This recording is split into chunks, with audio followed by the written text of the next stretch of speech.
The Flickr picture you are about to see is inspired by a fictitious story. It is made in appreciation for the source material. The viewer should be aware that it may contain spoilers.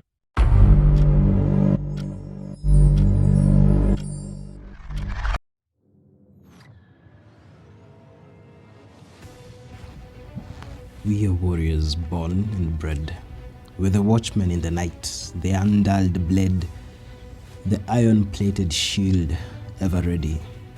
To Mundan eyes, the world is the best it has ever been. Technological revolutions have swept throughout it, cresting an era of unprecedented development. There is peace, shaky and somewhat teetering, yes, but there is some stability. Or so it seems. How I envy them, their bliss, their ignorance. For hundreds of years, this world has been in a state of war, a shadowed, protracted battle for our very existence.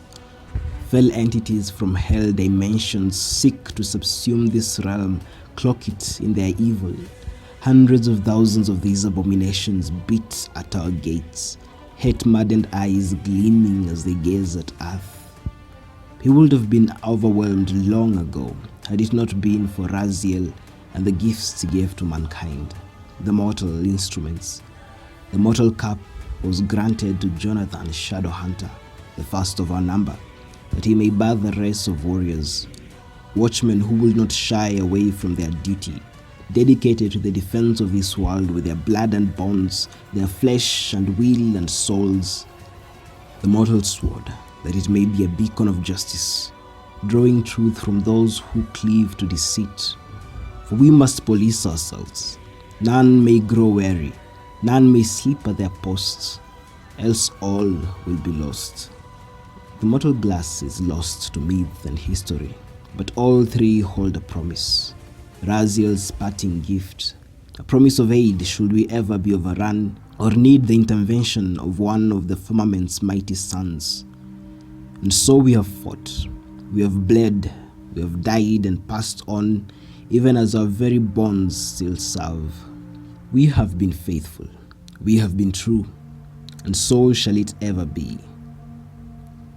But still, we are only human.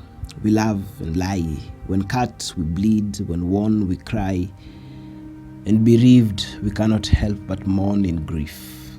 For so long we have borne the weight of the world on our shoulders. But we Nephilim, mighty though we may seem, are not titans. Atlas and Hercules are not our progenitors, and so we have not their gift of strength. We are birthed in battle, orphaned more often than not, and brought up with a blade in one hand and steely in the other. At 10, we are out at night, patrolling the streets, the moors, the woods. Each one of us knows just how closely death lies, sickle at the ready.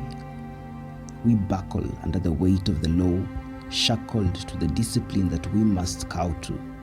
Our lives burn brightly and fade just as quickly. How long can we endure, I wonder?